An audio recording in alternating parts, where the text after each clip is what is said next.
Dia adalah seorang pendekar asli yang memperhambakan dirinya untuk kepentingan rakyat kecil yang tertindas. Tapi patah tumbuh hilang berganti. Pitung hidup terus di dalam hati sanubari rakyat yang mendambakannya.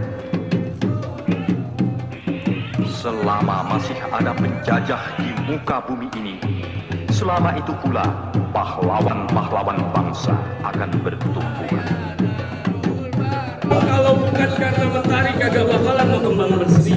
Kalau bukan lantaran si jatuh hati kagak bakalan pikiran datang kemari.